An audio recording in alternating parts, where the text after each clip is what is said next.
Phil walks the tree line when the sun goes down. Boots in the gravel on the edge of town. Backpack rattles with a lantern and a map, looking for the things that never make the trap. Old folks whisper when they see him pass. Boys been chasing shadows in the midnight grass. But Phil just smiles at the cold night air, 'cause something out there knows he's there. In the rustle of leaves, in the creak of the pine, in the fog where the footprints twist the line. He's the dog man, TP hunter, roving through the night, chasing ghostly echoes in the pale moonlight. From forgotten forests to the deserts deep, where the old bones hide and the spirits creep. With a camera and courage and a trail to see, he'll follow any legend through eternity. Yeah, the world's full of whispers most folks never see, but they all know Phil.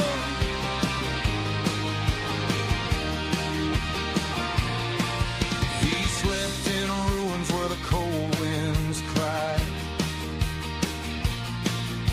watch strange lights dancing in a cold black sky. Track bent branches where the tall grass sways, heard something breathing in the forest haze. Every dusty road and every haunted bend holds another secret he's about to defend. And when the fire burns low and the coyotes sing, you can bet he's hunting something strange again. Through the static and dark, through the myth and the lore, there's a howl in the hills he can't ignore. He's the dog man, TP hunter, roaming through the night, chasing ghostly echoes in the pale moonlight. From forgotten forests to the deserts deep, where the old bones hide and the spirits creep. With a camera and courage and a trail to see, he'll follow any legend through eternity. Yeah, the world's full of whispers most folks never see, but they all know Phil. But they all know Phil.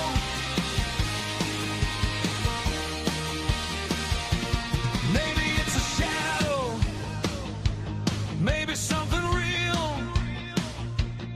maybe ancient footprints only he can feel. But the truth lives somewhere past the tree line bend, and Phil won't stop until the very end. He's the dog man, TP hunter, roams into the trail, following the stories in the midnight gale. Ghosts in the rafters and beasts in the pines, calling out his name through the ancient signs. And if you hear a howl where the campfires be and a lantern swinging through the cedar trees, that's a hunter chasing mysteries. That's Phil, running wild and free.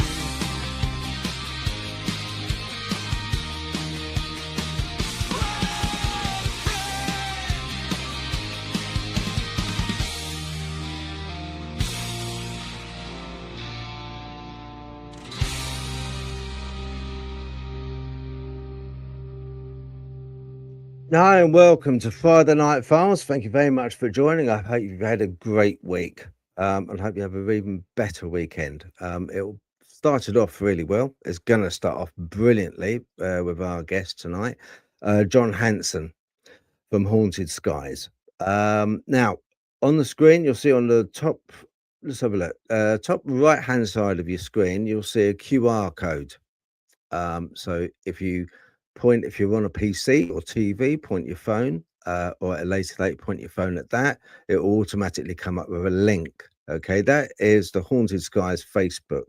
Now, I'm going to also put up on here as well for you the Haunted Skies website. Going to be showing that in the show when I talk to John. He's going to talk us through it because there's some very interesting stuff on there. The reason I'm very, very happy that I've got John on, the reason I wanted to have John on was because at the moment there's a lot of talk, there's a lot of material, there's a lot of basically stuff coming out about UFOs, and it's starting to all kind of get a bit confusing.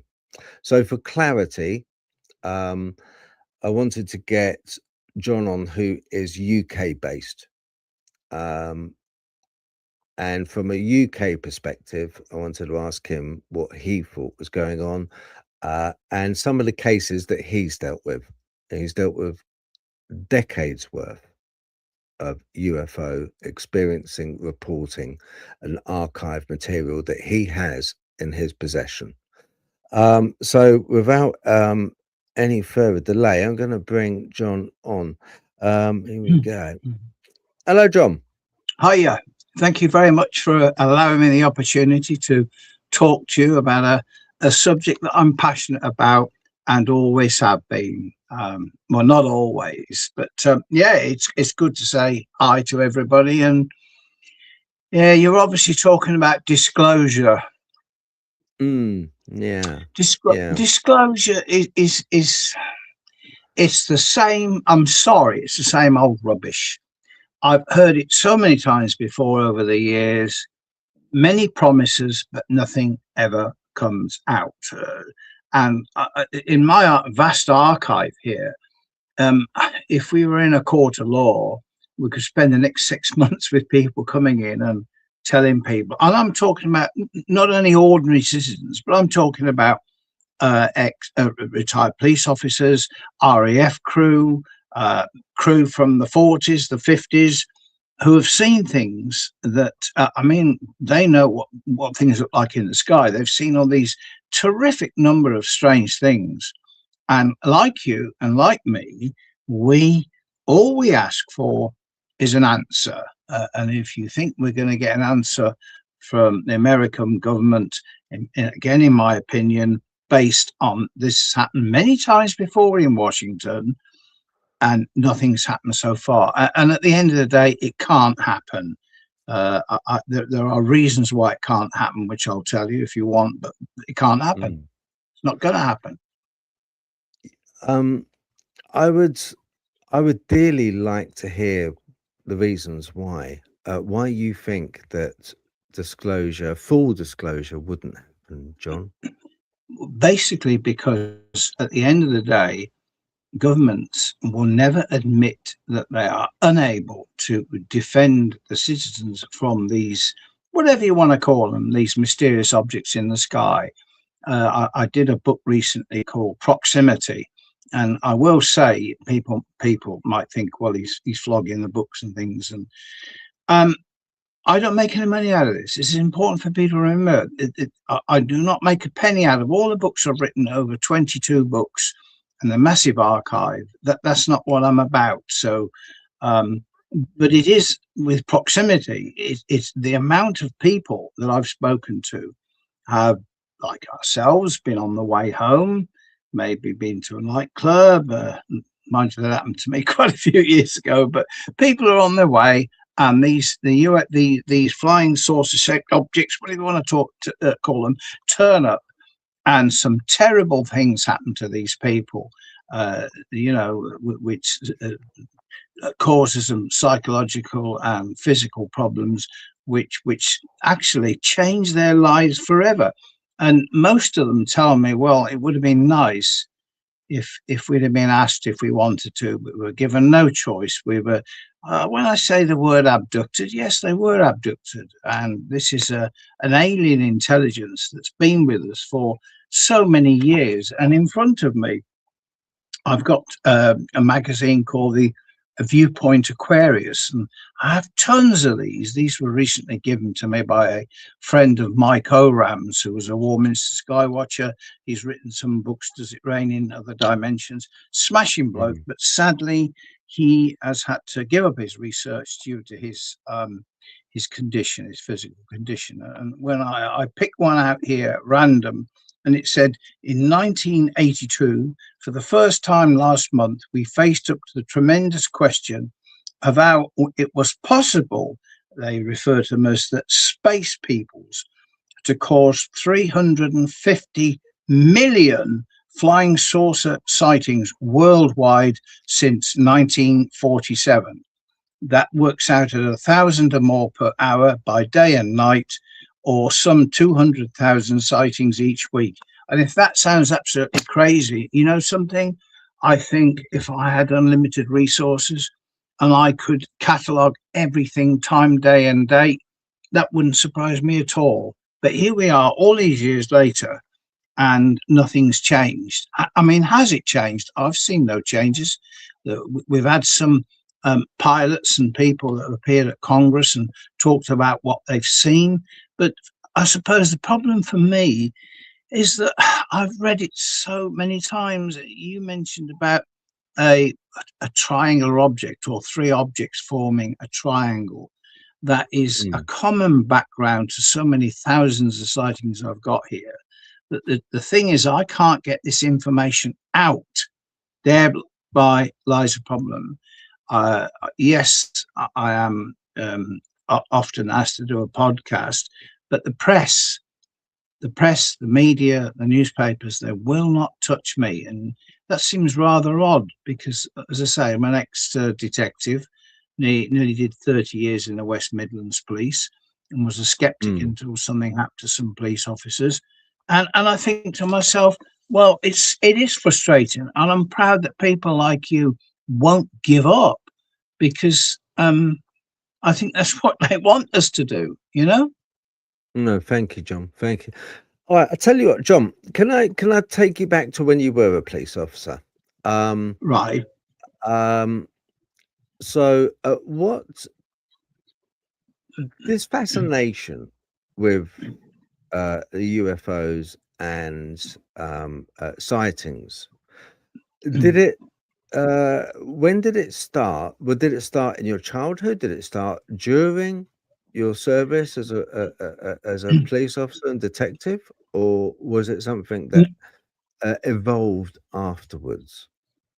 It was nothing that happened to me during my service. I can remember being a uniformed constable, walking the streets at night, checking doors and making sure everything was okay. That was on the beat, and that was in all seasons. No, I, for me personally, flying saucers, well, didn't exist. UFOs didn't exist. No, I did the Loch Ness Monster or whatever. But it's only when I just retired from the force that a police officer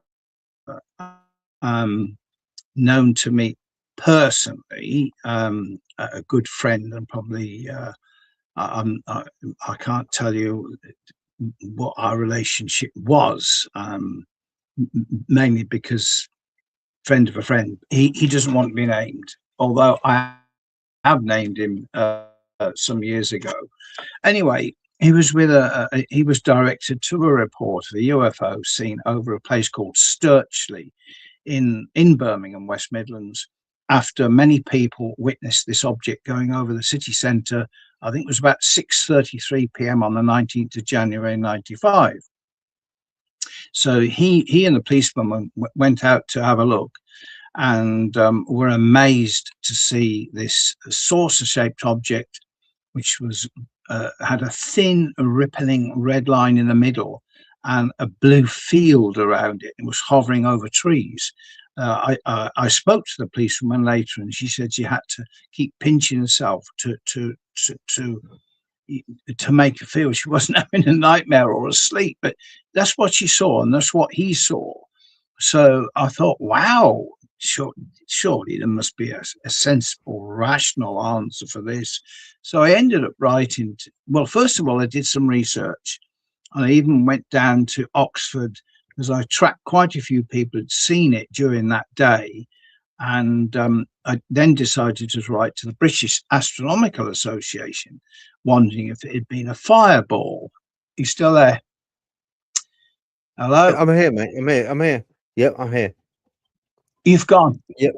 No, I'm here. I'm You've here. gone off Can the you hear me? screen. No, I'm here. Yeah, no, you just went off. Did I? No, well, it just goes to show that the gremlins are at it. But anyway, Yeah, no. yeah, John, no, it's the aliens, mate. That's what it is. It's the aliens. They're interfering. They don't well, want the I think it must be information some. I think it's. I think it's a bit more than aliens, mate. Is the problem, but yeah. So I wrote to the British Astronomical Association, and in turn, I had a postcard sent to me from the president. I won't name him. I've named him before. There's no point. Saying that he's warned his officers to be aware of crackpot UFO organizations. And I thought, you rude bugger. I really thought, you know, all I was doing was accounting what people had seen, and certainly wasn't a fireball. And oddly enough, in the archives yesterday, I came across 2 or 3 more sightings on the same day, on the 19th of when I say 19th, Ed's gone, on the 19th of January 1995. So yeah, that was quite a busy period. Where was this, John? Whereabouts was this? Where was it again? That was in Birmingham, a place called Sturchley, Birmingham, West Midlands. And then things were seen, I think things were seen down in Essex a short later, and also in the Cambridge area as well. But yeah, so that's how I got involved, and then I thought I'd like to write a book, and I tracked down a lot of I read books. I got in touch with Graham Birdsall and Philip Mantle, who's a good mate, and I acquired enough information by speaking to the pilots themselves, speaking to a lot of people, and making notes of what they'd said. And I thought, I'm going to write a book. And in total, I wrote 6 books, but then they were taken off. They were taken off the market. They were withdrawn because the gentleman that published them didn't pay me any money for 3 years, so I had to take him to court. It's looking back, it cost me an awful lot of money wasted, so I had to do 4 more books to replace the first 6 revised volumes in colour. I think I got Uri Geller to do one of the forewords, and yeah, I've met so many wonderful people over the years. Trevor James Constable, I haven't met him, but I used to be in touch with him. And as you mentioned about the website, the somebody that was going to do a forward, but unfortunately passed away. Sorry, John, I'm going to put the website up now so people can see it. Yeah. Let's have a little look and see. Right, here we go. Okay, this is John's website, Haunted Skies, which you did in collaboration with Shirley Edwards. That's right, Shirley. Yeah, Shirley's my partner, companion. She's funny enough. She's sorting out the archives tonight with me as well, as she has been doing for some time. But that website is not satisfactory because recently looks pretty good to me.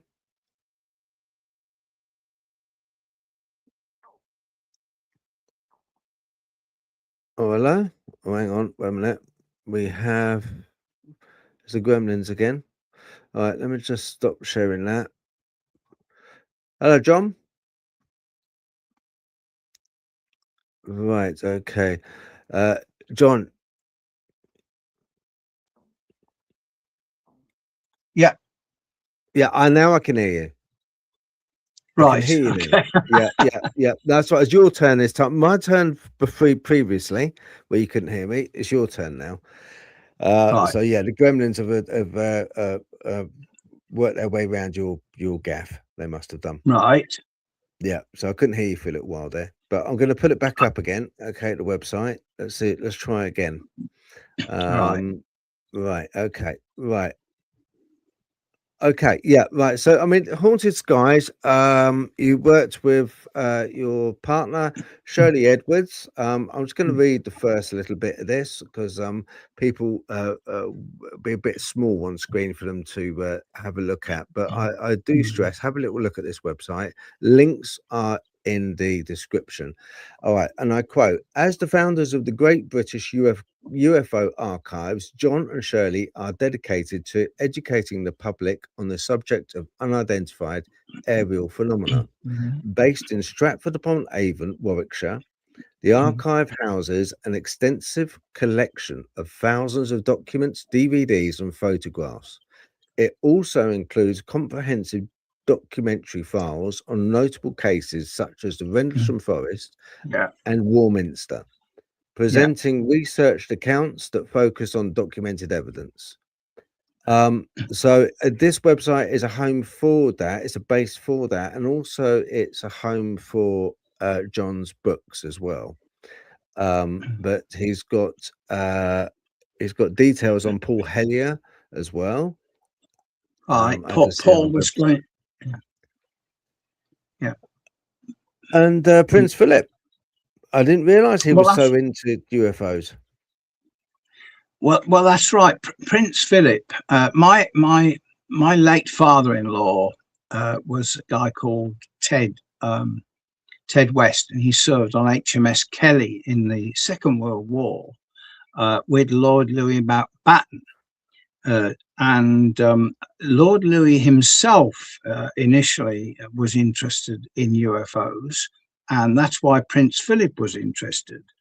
And I did put quite a bit in there about Prince Philip, who, as I say, who had the books off me, and the connection through Lord Louis Mountbatten, some of the guys aboard HMS Kelly, who then forged their own interest in UFOs. Subsequently, Flying Saucer Review was then formed, and many years ago, I went down to Rickmansworth, Hertfordshire, met up with Gordon Creighton, who was quite paranoid that I'd been followed when I hadn't. And he made me a consultant for the magazine, and sadly, of course, it no longer exists. But I have an awful lot of FSRs here, and that, as I say, that was supposed to be in there, but it's not. So there will be some changes made to it. But you showed a photo of Winston Churchill. Well, Winston Churchill blocked back in the 40s. He blocked sightings from pilots, Allied pilots that were returning home from missions over Germany and France. He blocked them because he said it could change our views on religion. And, you know, I don't think he was too far off. But then you've got Lord Hugh Dowding. I managed to track some of Dowding's relatives, and I've got nothing but praise for that man. I mean, he was head of the RAF Fighter Command in the Second World War, and he was, you know, he was on our side. He tried his best to warn people about the, if you like, the alien presence, the existence of UFOs. So, but you know, we're talking back in the 1940s, and we're heading towards another 100 years, and nothing has changed, except we, as I say, that's why it's important that we have that we acquire this for future generations, and because it's important for people that want to learn, you know. But I was said to you before that I can't understand why I wrote off to all the nationals And we've never had any interest from them about the archives. I've never had any interest from them about the books that I've written. Well, that is bizarre. In fact, I've got the Wiltshire Times here, which is Watch the Skies, I think. Wiltshire Times, Watch the Skies. That was back in 2009 when there was a a conference there in 2009, and I knew some of the people that went to it. Well, I tried the Wiltshire Times and the Wiltshire Journal many times years ago when I produced the Wiltshire book, which was 1,000 pages with nearly 1,000 colour images. And bearing in mind how much time I'd spent on it backwards and forwards to Wiltshire, and I got nothing. So this is my situation, where people will not touch me. I mean, I talked about the 95 incident. That's what triggered off my enthusiasm and my interest. And I contacted the local TV organizations at that time and did quite a few talks on the radio. But as soon as I published the first book, nothing. I've never had anything since. No, because as far as I can see, if you bear in mind the thousands upon thousands of scrapbook cuttings I've got, and the way that the newspapers have handled this for, my God, 50 or 60 years, it's all put out tongue in cheek, isn't it? And why is that? Why won't they get past that? I mean, they just won't. Yeah, that's the proximity book. And that particular book there, that's a couple from, there's a couple from Wales, and they were on the way down to Cornwall on the M5 back in May 1990. And this object hovered in front of the vehicle. And the next thing they know, they certainly don't remember what happened over the next hour, but they suffered some horrific physical injuries and also psychological. But, eventually they respect the fact that what happened to them was terrible at the time, but it opened their minds and made them better people, if you like. But people will say, well, hang on a minute, they could have mistaken it for a helicopter or whatever it was. But a lot of other people also witnessed the same phenomena. See, you can't remove this evidence. That is evidence. And at the end of the day, the problem is the more evidence you get, the less likely people, and I don't mean UFO enthusiasts, the media will not touch it. I mean, I'm digressing here a bit, but I went down to Ancient Aliens. Shirley and I went down there a couple of years ago, and well, that was an adventure, that was. But the problem is that with most of these companies, they will ask you 12 simple questions. Well, 12 simple questions, and they want 12 simple answers. Well, that's not what it's about, surely. I mean, it just... my first thing I've got to ask you is, being in the police service, a detective, how would you have dealt with somebody that had abducted a person and then put them through an ordeal which was almost borderline torturous, where they would put them onto a table and they would not explain to them what was going on, and they would then poke them with bits and bobs, let's put it that way, and then they would drop them off, probably take their memory, and then leave them traumatized for most of their lives. How would the police service deal with that? How would they treat it? How would they treat? Well, most of the times they would treat it as aberrations of the mind or crackpots. This is the problem.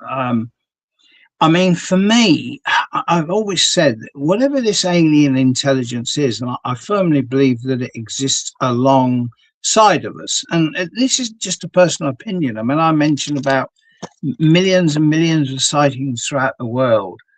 And when you get close to one of these things, some pretty terrible things do happen to you. But if whatever these alien intelligence is, if it wanted to destroy mankind, it could, but it doesn't. It is their way of utilizing us for their resources, and there's nothing you can do about this. Hence the position we're in at the moment. But I certainly think that they don't intend to destroy us. When I mentioned that about the police service and about how they would treat people, it was an analogy. What I was meaning to say was, if a person off the street took somebody and then put them on a table and then subjected them to probing, the police would be right. Okay, they would be hammering down on looking for that person, and they would bring them to rights, bang to rights for doing that. That's correct. That is a grievous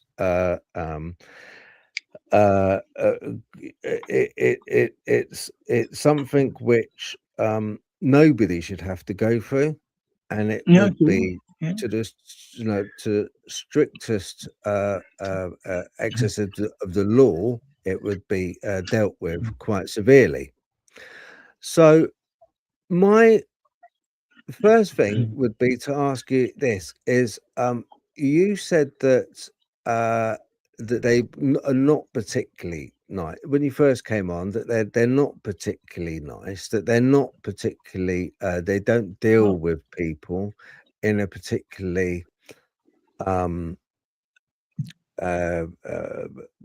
warm manner. So do you think that they are demonic? Do you think that they are something which it is a demonic entity? Well, it's funny you should say that about the demonic entity, because I've met quite a few researchers, long-term researchers. I remember Randall Jones Pugh. I went to see him. Now we're talking about 1977 Broadhaven County Primary School sighting by the children there. I've met some of the children. I've been there many times, and it's something I've covered quite a few times. Oddly, the sighting took place on the slopes of a nearby hill, where originally a path did go up the hill to a church at the top. But Randall said he was demonic, and quite a few people have said that to me, including Lord Hill Norton's mate that I met, who said it was demonic. And my feeling was, oh, come on, demonic. God, human conceptions of demonic behavior. But the sad part about it is actually that it probably is demonic, because often when people have a close encounter, some strange things will happen in the house. They will see strange figures. Other people would perhaps perceive that this could be supernatural or paranormal behavior. The two, in my opinion, may well be firmly linked. I don't know. Well, what's your thoughts? Because I think the evidence points to it being demonic, but it's not a good word, demonic, is it? I don't know. But, well, first of all, I want to clip that. I think you put your finger really straight on the button with that one. I do believe that they probably are 100% demonic. Now, why I say that is because they have always been there. There's always been, throughout for thousands of years, there's always been right from cave paintings, engravings, to old pictures, oil paintings. There's always been mythology around this. There's always been strange accounts of people seeing craft of some sort in the sky. I believe that they are demonic because primarily they do not care. They don't seem to understand No. or reason the fact why a abductee would be scared. It True. doesn't seem to matter to them. I believe that I believe that they are able to morph. Their craft are not, if you like, materialistic. I think their craft morphs Yeah. dependent on the viewer, dependent on the witness. And I Yes, think I that agree with you on they that. morph are dependent on the witness. I think that they, much the same as, let's take it on a paranormal side, Yeah. they are able to, if somebody sees a UFO, more than likely, they will also have paranormal happenings Yeah. which go on around them after the fact of that sighting. They will have things moving, they will have tapping on the window, they will have Yeah. some kind of unexplained paranormal activity. And I think that these entities, they tend to tag on to somebody. And I believe that these entities tend to tag on somebody that they know that they can change, that they can alter, that they can perhaps, Utilize. yes, utilize for their own ends. Now, if they are Correct. demonic, Yeah. those own ends would be to change that person's whole perception of Yeah. Christ. Now, an interesting thing happened a couple of years ago where the Vatican came out, didn't it? And the Vatican turned around and said it made a proclamation saying basically if anybody witnesses any uh, uh, revelations, any UFOs or alien encounters, then those, or miracles, then those, this proclamation, they said, by the Catholic Church, are at the behest of God. God is over and So, runs the whole show. So, even if an alien came and went rat-a-tat-tat on your front door, please be aware that, that entity is created and governed by God. They made that proclamation long before any of this influx of UFO material and tranches all started coming out. Long before the drones started appearing. correct. Yeah. Funnily enough, I found it quite strange that they appeared at Lake and Ether Milton long before they did in American Jersey sightings. So I do think that they are uh, the demonic. I mean, there was the Collins Elite in the States, isn't there? Is it the Collins Elite? I'm sure it is. Which meant to be a quango inner government of the American government, which strongly believed that these entities, and have done since the 1950s, these entities are demonic in origin. And I've got to hold a candle to a lot of hearsay from the point of view of if it's mentioned so many times, like so many witness statements. Yes, witnesses' statements are subjective to a third party. They're a subjective witness statement because we weren't there to witness it ourselves. But when we hear this hearsay, if it is prodigious, if it's continuous, if it keeps happening, if we keep reminded of it, then I tend to believe, hey, look, yes, there is an elite within the government of America that do believe that they are demonic, and I tend to feel that they're right. Yeah, I agree with you. But obviously, you look at patterns of behavior when somebody reports a close encounter, and I've met a lot of people that have. These are, in my opinion, very genuine people that don't embellish anything, tell it for what it is.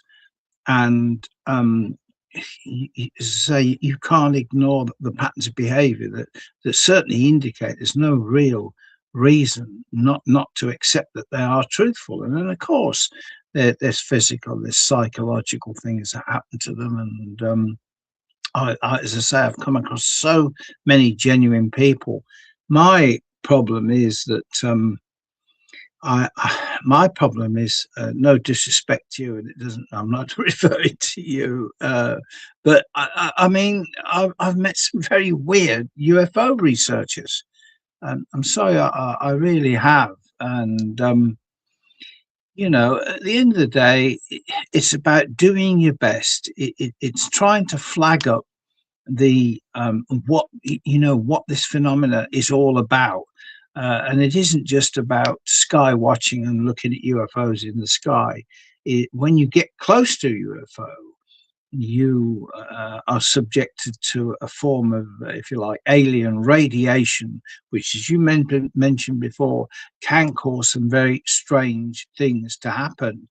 I mean, I was speaking to a lady from the Claxton area the other day, funnily enough, and she was telling me about October 1994, when she and her parents witnessed this thing moving over the house slowly. She had it was semi-curved with a pointed tail moving slowly and irradiating this terrific heat. Anyway, nobody believed them, but some years later, she had some repairs done to the house. And the guy that was carrying out the repairs said to her, "Have you had a fire?" Because underneath the plaster, the brickwork was blackened. He'd never seen anything like it before. And I've no doubt that could be attributed to the overflight of this object. And make no mistakes, these things can kill you. I look back at a case in Warminster. A chap called Mr. Tilt and his wife were on the way home. I never spoke to Mr. Tilt, but I spoke to his wife because he'd passed away some years ago. But he was the matter was investigated at the time by a Warminster investigator. Anyway, to cut a long story short, they were on their way home and they saw this triangular thing sitting in a field. His wife said, "Don't get out." She said, "I don't know what the heck it is." But he went out and had a look, and he came back and, as I say, they told Ken Rogers, that was it, her name's coming to my head, what had happened. And somebody went out and had a look at the scene and took some samples. And they said that the heat that had been applied to that field was hotter than a crematorium. Now, that is bloody frightening. Oddly, and this isn't the only time I've come across it, but the gentleman concerned, his wife told me, following that particular incident, had 3 marks on his chest, forming a triangle for the rest of his life until he passed away. And you might think, wow, that's so weird. But one thing is a bit weird. But when you look at hundreds of things that are weird but follow the same pattern, the triangular marks and all sorts of other things, you think, crikey, that is the way it happens. So, but yeah. I mean, but you remember, go on. No, I was just going to say, do you know what, John? With all your archive material, one of the standout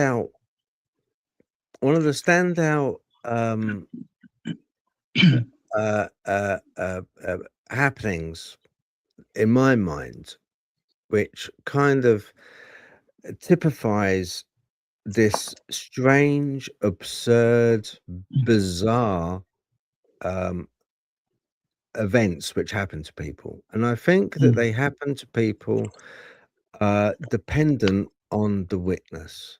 These things manifest, and they're able to manifest dependent on the witness. So, take for instance, in the believe it was the Isle of Wight, the Sandown clown. Yeah.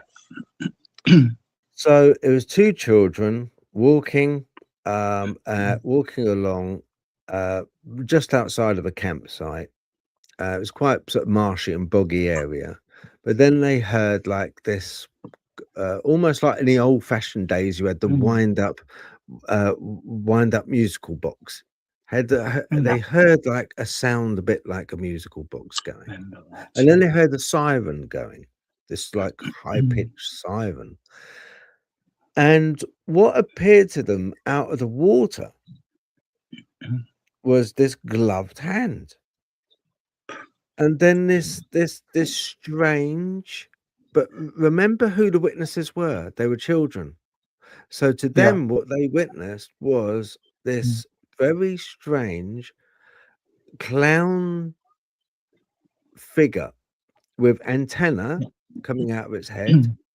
And I believe it had like square eyes or a square nose. I don't remember exactly the thing, but and I think that these things kind of manifest. I don't think that would have if you were walking along that same path, John. I don't think it would have manifested in the same manner to you. I wouldn't. No. You know, and I think that goes some way to, and it's the same thing with paranormal stuff. I think it kind of like it almost manifests in such a flipping absurd way that it makes it sound stupid, quite frankly. It makes retelling of that account just benign. There's no point. You would feel embarrassed about telling it because it's so absurd. I absolutely agree with you. Embarrassed. I'm still embarrassed when people say to me, "What do you do now since you retired?" Sometimes you'll either get, "Wow, that UFOs, crikey!" I actually had something happen to me years ago, but others predominantly will look at you as if you're nuts. And you're talking about the clowns. There was a very similar. Well, not so much with the glove, but the clowns were seen at Liverpool. Again, I've got it all here, where lots and lots of school children flocked down to this field every night because they'd seen what they thought was a clown. And even the police were called. And then I actually spoke to a lady that ran a church locally, and she told me that, you won't believe this, she said, but money was falling from the sky.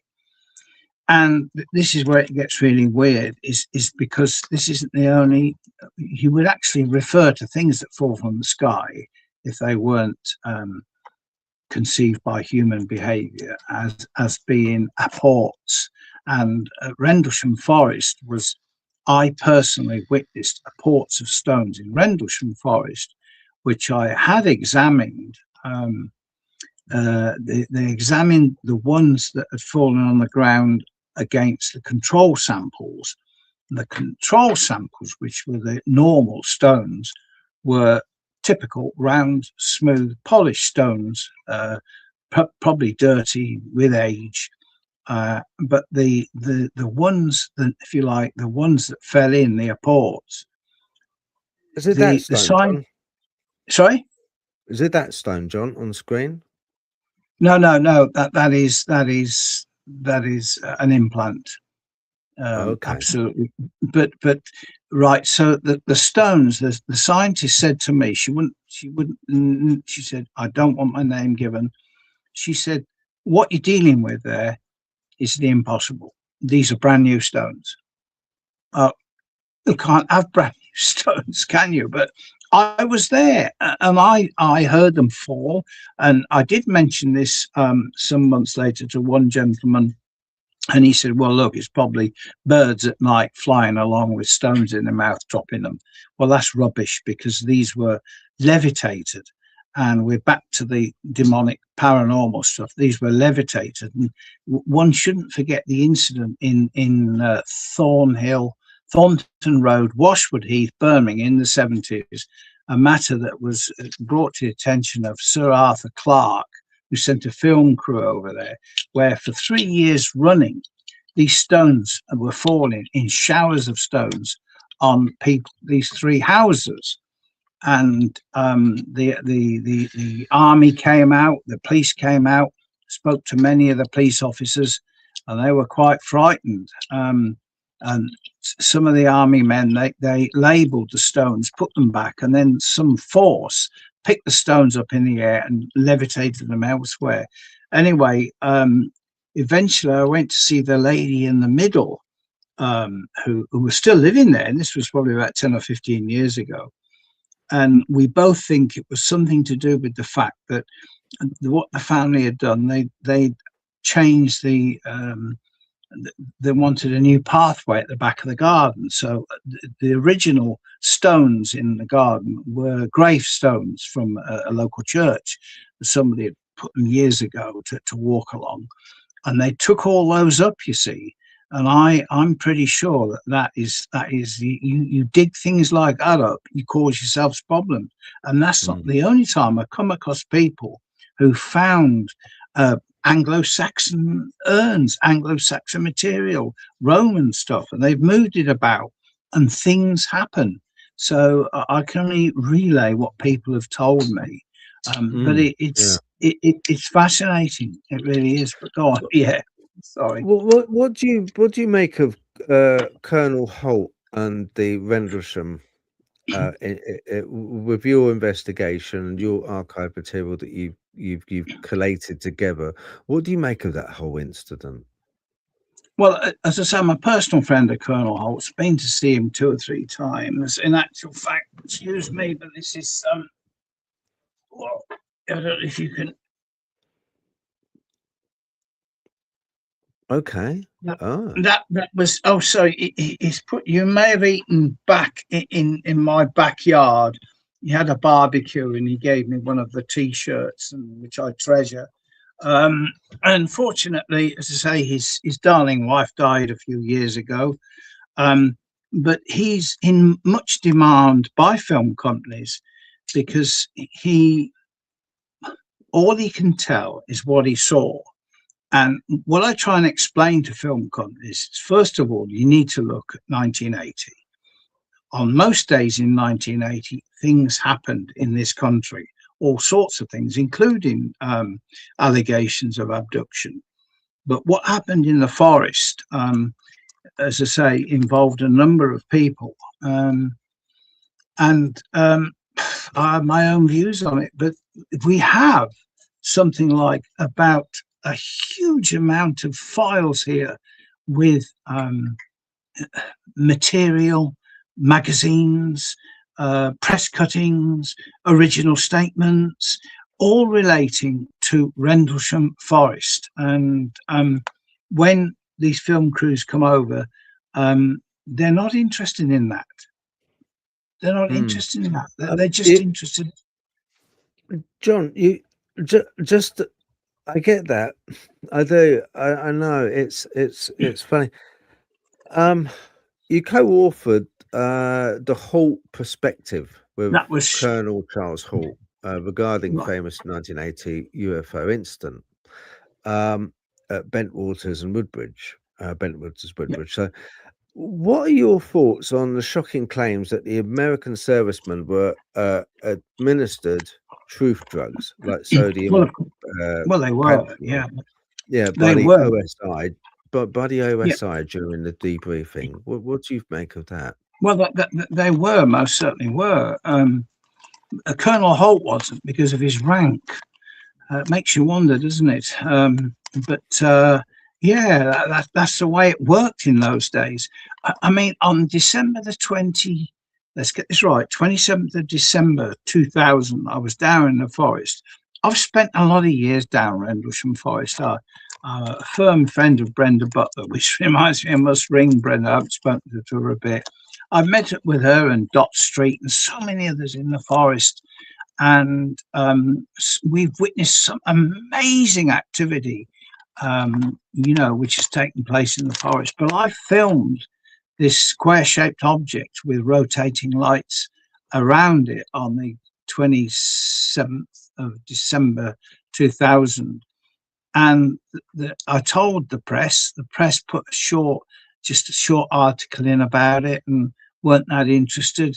Now, I managed to track down a couple that also were involved at the time with a chap called Victor Keane.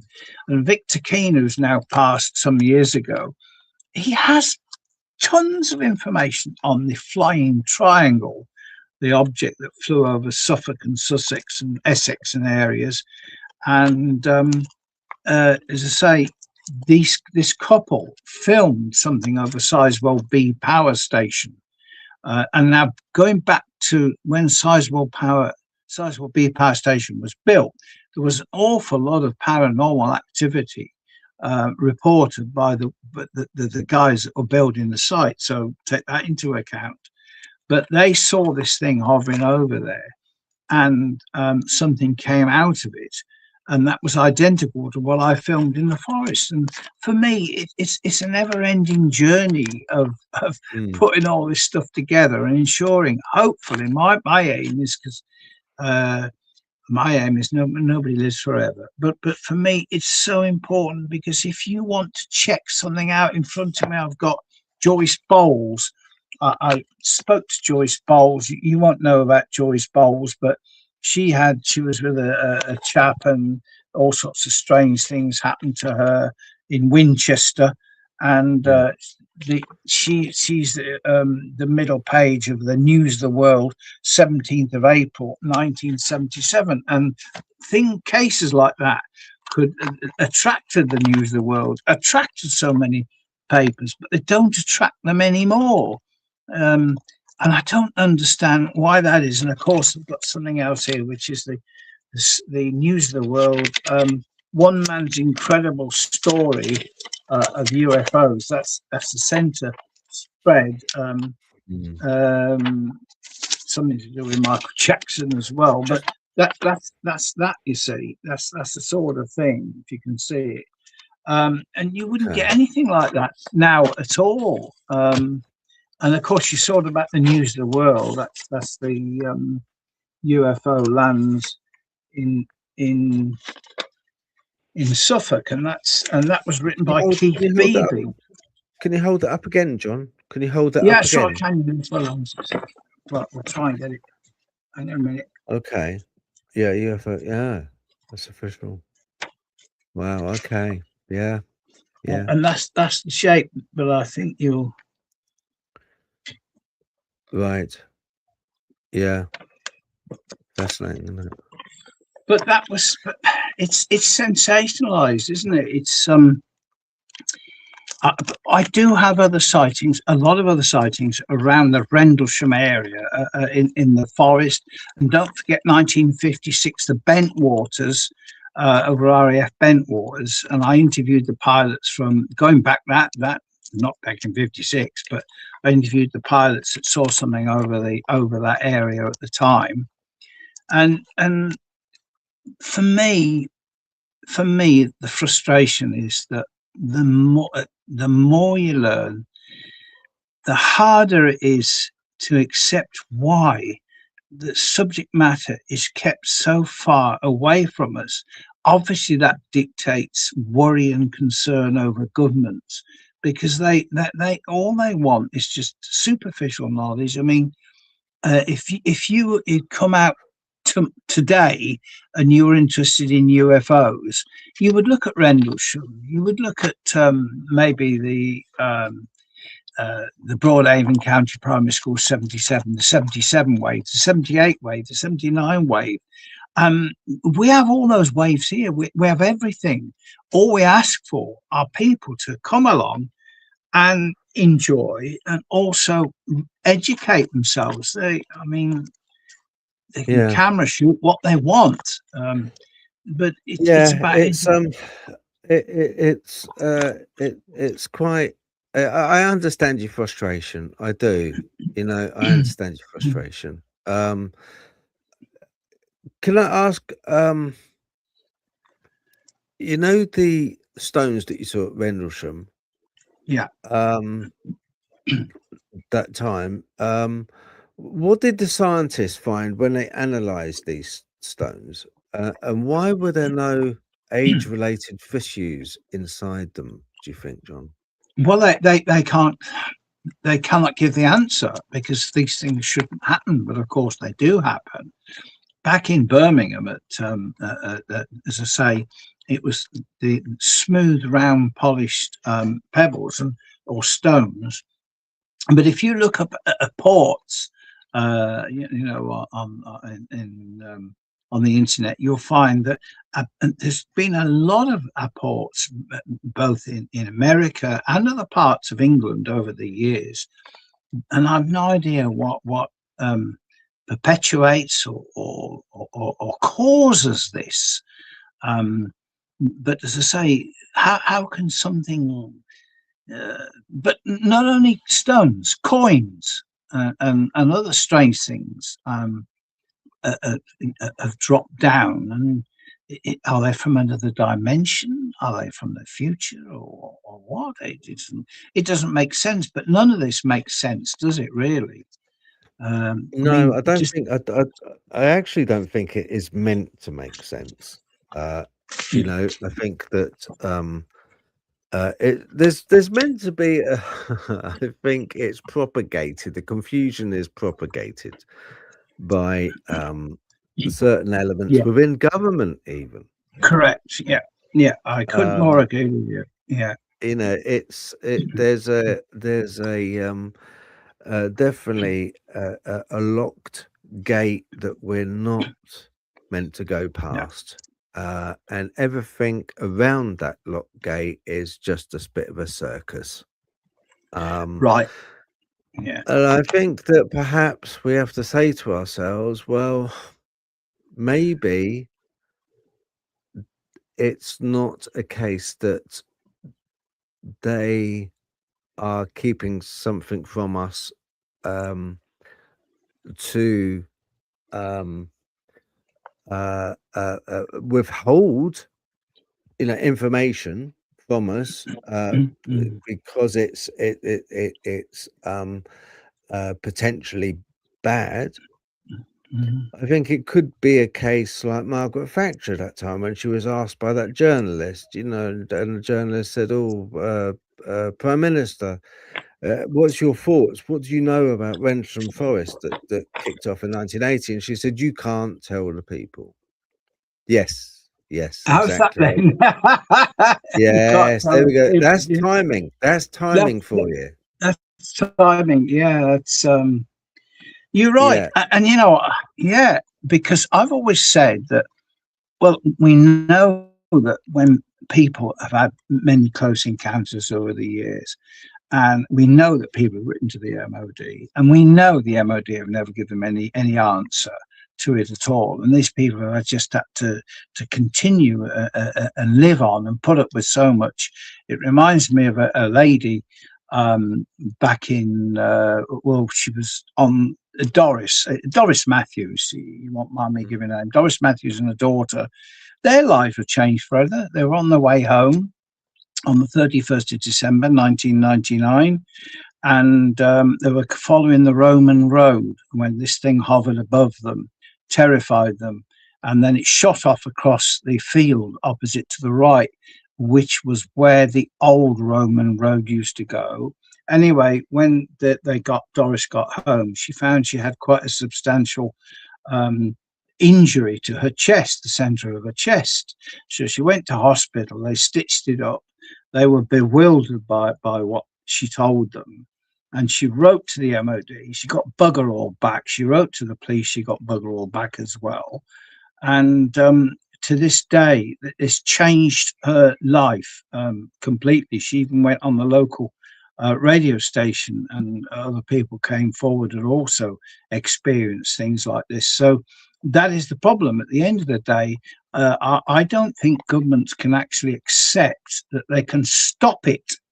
Okay, they're quite willing to maybe show photos of aliens and use AI to do God knows what. But this is serious research. This is a frightening research, and on occasions it's quite terrifying. And the thing is, you can't tell the people, because the people must not know that we cannot protect them.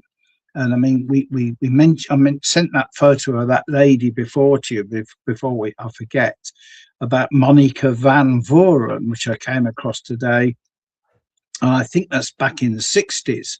And this, she said that, and you did some research, and she was the star of Andy Warhol's new film Frankenstein, and a shot in the dark. I'm not sure when that year was, but I would imagine it's in the 60s. But she said, we were celebrating the opening of the play. I was cooking dinner while most of my guests remained on the terrace to look at the late evening sky. Somebody suddenly shouted, look over there. I came running out of the kitchen. She spotted a cigar-shaped UFO suspended in midair above the beach. Hundreds of people gathered to watch the strange craft.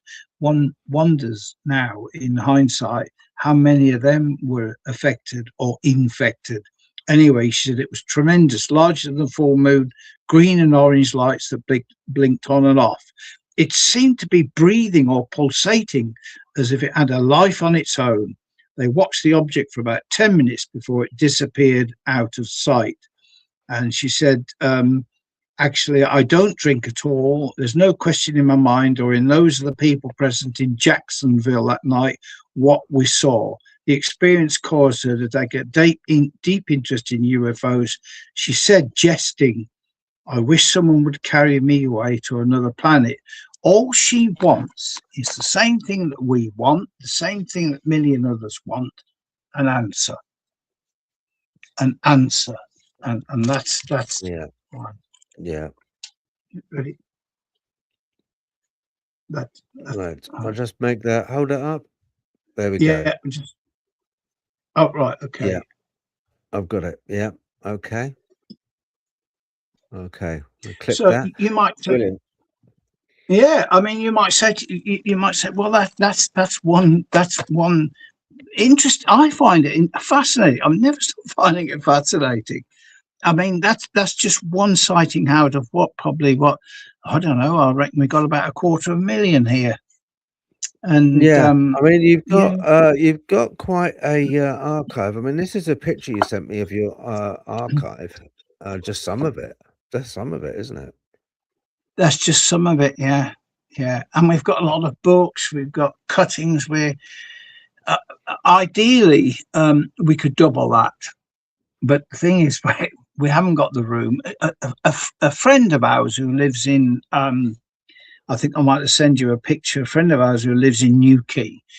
He is the only guy we've met that's offered to fund us when he dies by leaving his property to us.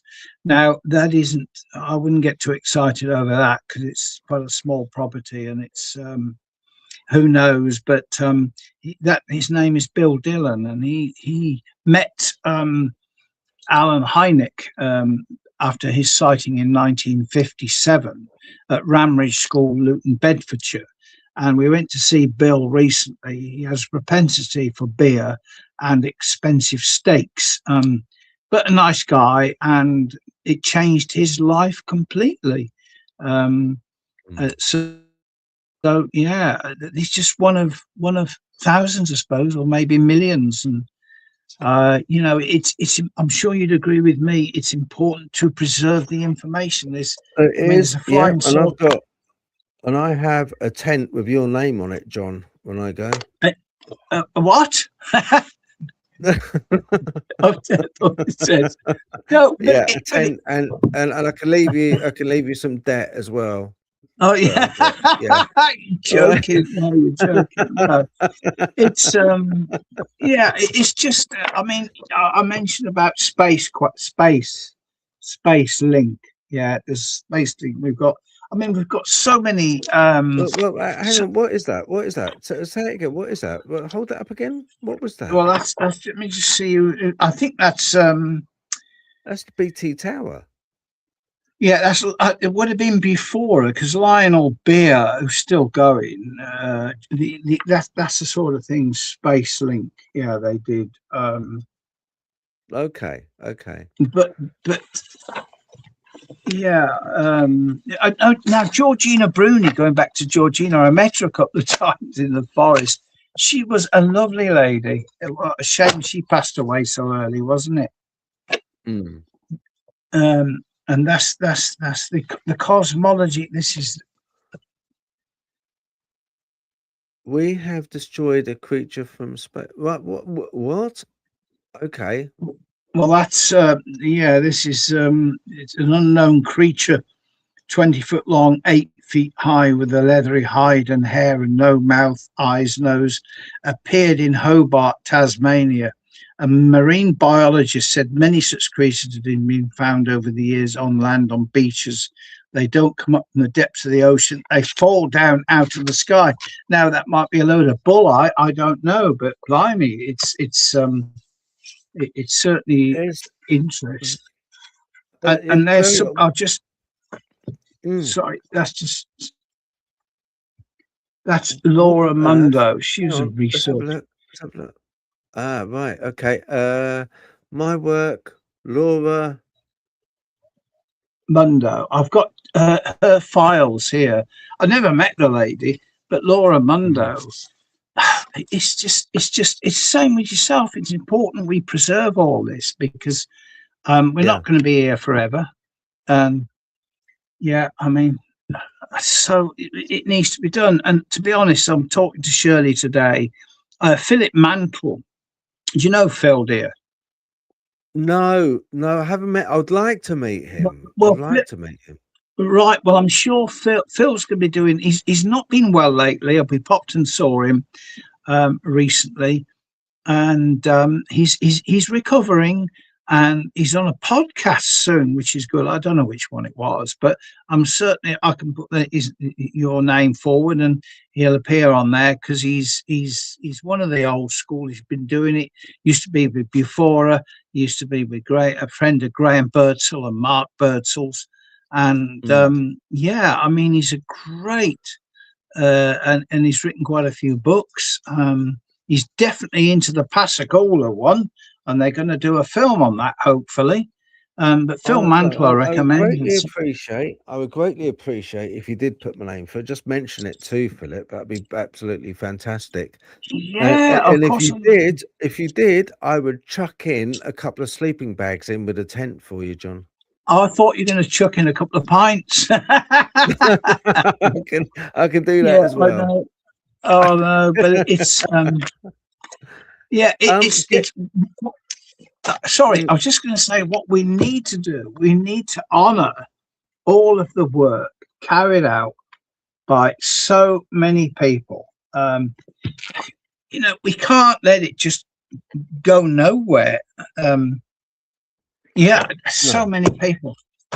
I know. That's the thing. We do have to, and it hurts me really that the UK and the UK government, successive governments, haven't really taken the anomalous activity that has happened in UK skies seriously, and they haven't really shed any light, let alone the fact that I think it was 1998 the Air Force decided not to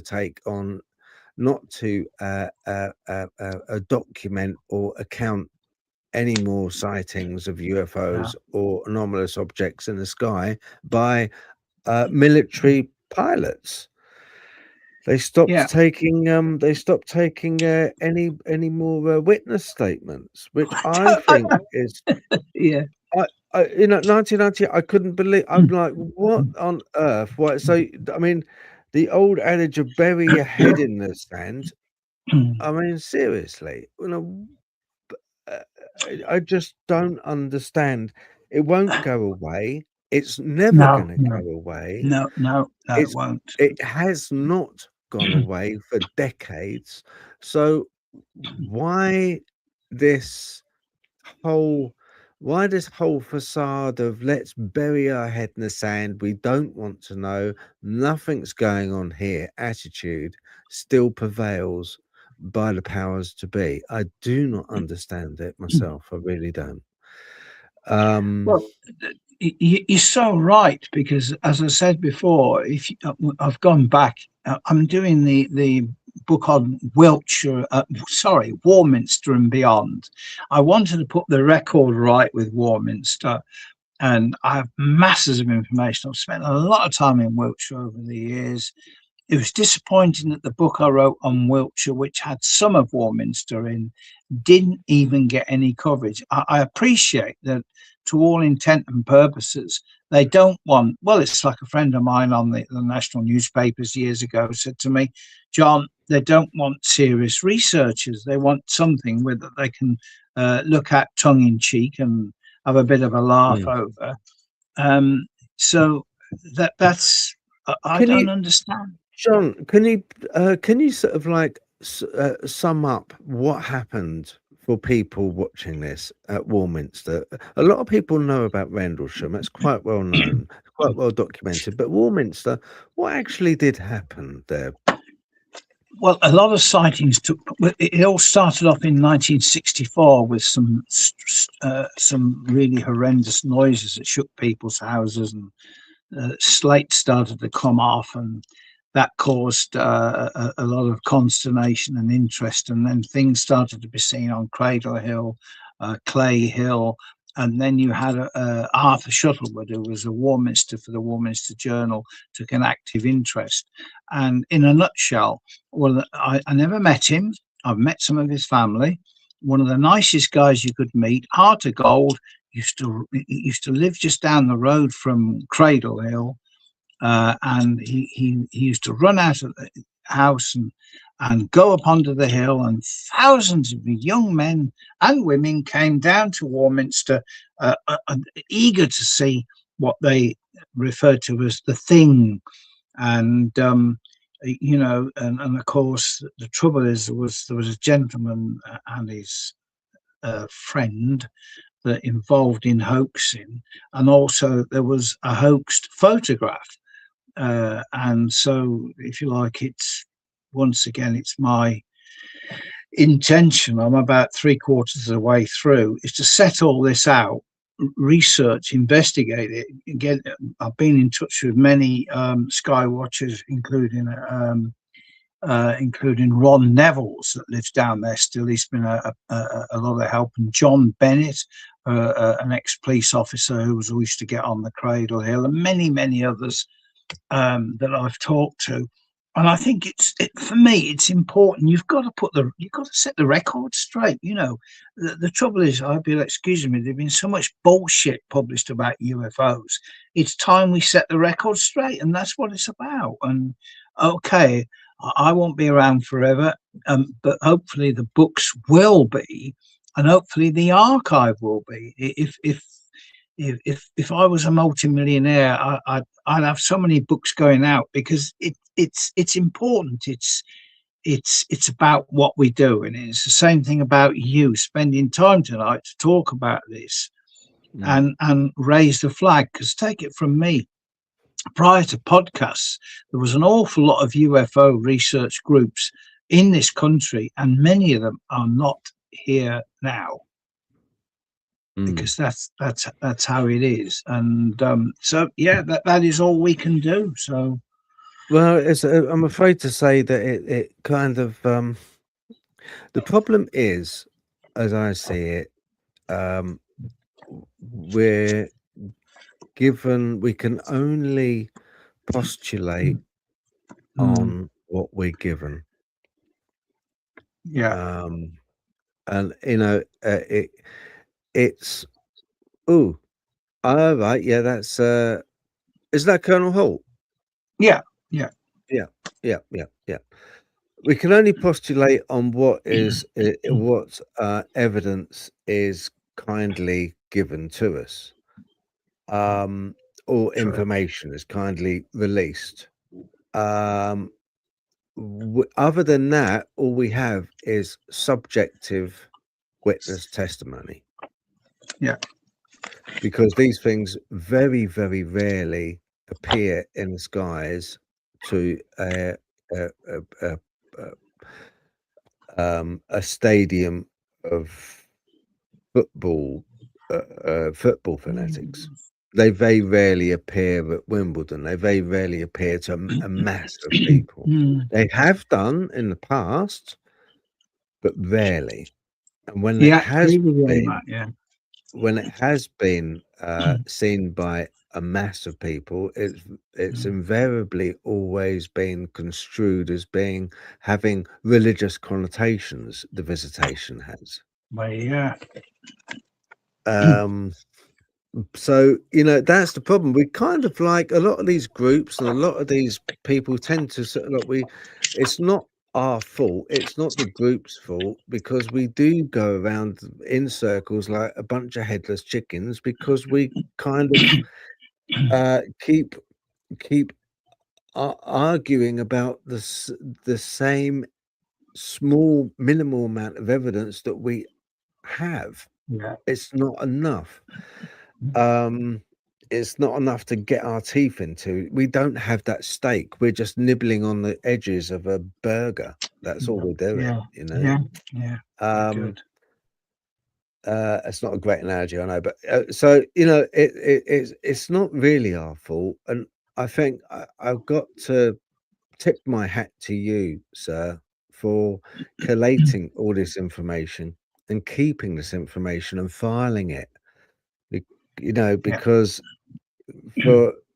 it will be, I think it will be very and is very, very important that this information is documented. But what do we do with it? That's the thing. Because I was saying about Philip Mantle, he's left all of his material to a guy in America, Marla, and it's Marla, yeah. Who runs a big place there. And of course, over the years, I've had a Klaus Venn from AFU Sweden come over, scrounging some stuff. They have huge warehouses full of it, but thereby lies the problem. Huge warehouses full of it. Well, how do you find it? How do you get into it? And so I don't know. I'm hoping that a library will eventually have this stuff off us, eventually. But over the years, I've come across many occasions when researchers have passed away and their family have dumped all the stuff. Graham Birdsall comes into mind for that one. His beloved dumped all of his stuff, which is a shame. And recently, Roy Lake, as I understand, before he passed away, burnt all of his stuff and destroyed it. It seems wrong. It just seems wrong, but it happens all the time, because what you're destroying the evidence. You're destroying the heart of it, so that in 100 years' time, people will still be taking the mickey, taking the pee out of people like us or like you or whatever, who show an interest in the UFO subject. And, you know, but maybe you're right. Maybe, as I've said before, it's a bit like a Pandora's box. If you could take the lid off and look inside, you'd never be the same again. Maybe you'd wish you'd never done it, because, you know, you've hit the nail on the head with religion and demonic and supernatural, and definitely those two run side by side as they do now. So yeah, I think so. I honestly do believe. I mean, JD Vance was mentioning about, you know, them being demonic entities. And you know, I've got I have reason that I will explain to you. I can't publicly yet, but I will explain to you, John. Yeah. Partly the reason why I do believe it's the way it is at the moment. So, and I think it's really in our own best interest. I think a lot of the people that there is people, and I'm not scoffing at anybody, because there's a lot of people that kind of do try and contact, and they meditate, and they I've been on a CE5 group, and Yeah, things. I did see stuff. I think it does yeah. work. Do you think, John, that there is a correlation between us wanting to see something and it appearing, answering our want? Do you think that the CE5 groups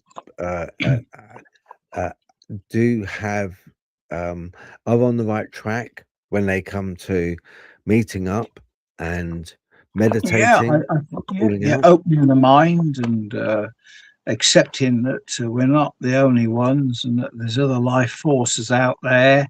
Yeah, I think that has a lot to do with it. If I can just, have I got a couple of minutes? Of course you have. You got as long as you want. No, I should just say this is not me. I believe in UFOs. The time is long past when the Air Force or the scientists or the government can say that what people are seeing in the sky are nothing but hot air balloons of the planet Venus. That kind of double talk won't wash any longer. They have been seen by too many people in too many places for anyone to doubt they are out there. Although I believe in UFOs, I must admit that I fail completely to understand what their purpose is. I just can't find the answers to the intriguing questions that they raise. For example, if these vehicles are piloted by intelligent beings from outer space, then why have they made no effort to contact heads of governments or other responsible agencies? They have kidnapped farmers in a Georgia swamp and a couple driving a car, but have made no effort to contact the people of Earth on a large scale. Perhaps soon they'll make their purpose known. During the making of the Star Trek series, because this is William Shatner, I spoke to many science fiction writers and technical advisors to the show. Almost to a man, they were absolutely convinced that UFO existed. They were all well-informed and highly intelligent people. So too many trustworthy, well-qualified people have seen similar objects. I have never seen a UFO personally, but the evidence in their favour is so overwhelming that there is not the slightest doubt in my mind that they exist. And that's Captain Kirk of Star Trek, William Shatner. I think he's still alive, and I thoroughly enjoyed watching Star Trek all those years ago. Great. Yeah, I did. And Gene Roddenberry was way ahead of his time, wasn't he? Gene Roddenberry way ahead of his time. Yeah. Do you know I heard that he got the idea of the Starship Enterprise with its cylinder-shaped engines and its saucer-shaped body, because Gene Roddenberry saw UFOs, and he said, because I asked him, how did you come up with that iconic shape of the Starship Enterprise? And he said, because I saw a saucer, he said, and I've seen cylinder type objects. And he said, I believe that they belong to something so enormous that we only see part of it at any one time in the skies.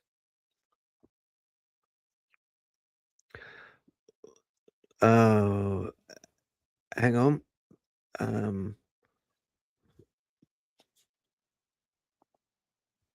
Can't hear you, John. No, yeah, I'm speaking. Oh, yeah, I can hear you now. Oh, yeah, the gremlins. Okay. Yeah, they didn't want you talking. Well, and there are gremlins. Absolutely, there's human gremlins as well. Yeah. I won't run through it all because I haven't got the time. But maybe next time you can select a year for me. Yeah, you sure. Want to select the Essex area, and we'll go through the Essex area stuff. I think that will be a great idea. Yeah. Right. So just before you go, just to let people know, I wanted to ask you, the Great British UFO Learning Centre. You and Shirley Edwards run the Great British UFO Learning Centre in Right. Stratford upon Avon. What can visitors expect to see in your massive archive of documents and photographs, and also in the centre? Do they get in contact with you before they go? Make an appointment? Is that the way it works? Well, that's right. Have you got this? Oh, you got the autograph book there, Shirley. Doesn't matter. Anyway, I was digressing there. We started this 3 years ago, and they're much. It's the archives are much more healthier because we've had so much work given to us that we've had to incorporate. It's important if you want to look at the 5th of January 1972. Let's have a look and let's see what we've got for 4th or the 6th. And that's what makes the Warminster book and beyond brilliant, because you can mention a specific date when something's happened. We can check and we can supply information surrounding that, corroborating that what was seen in all probability. So that's what we're doing. We started off, we went to Stratford upon Avon. We put some flyers in the information office, a couple of years ago now, and we had something in the local newspaper, and we put all these flyers out. Zilch. Nothing. Hardly nothing. The only people we get occasionally are film crews, which is ridiculous. I've been all over the country. People say, well, hang on a minute, that's a long way for us to come. But with due respect, I've been all over the country researching, investigating, accumulating all of this stuff, which has cost me a fortune, putting it together. So, okay, if it's not too far away, just come up. And the Swansea lads have been here quite a few times. But the local groups show no interest, which is odd, because it is odd. I find it strange that, it is odd. You know, it is very, it very is odd. odd, like we said before. Yeah.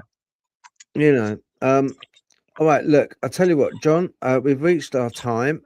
If you'd like, I would love to have you on again, if that's okay. And as you say, Yeah, we can sort of like take either an area or a year and just concentrate on that, if that's okay with you. Yeah, Shirley just wants to know, do you want brown sauce or red sauce on your burger? Oh, well, I'll tell you what, I'll probably get there in the morning, so it'll have to be a bacon back. No, I'll put it. It'll be brown sauce, mate. Brown sauce. Brown sauce. Right, okay. Brown sauce, that'd be great. Thanks, Shirley. Appreciate that. Thanks for your time. Thank you. All right, cheers. And stay on a minute, and I'll talk to you afterwards. Yeah. Okay, then. Right, everybody watching, thank you very, very much indeed. Do appreciate it. Take care of yourselves. Have a lovely weekend. All right, see you again soon. Bye-bye. It's just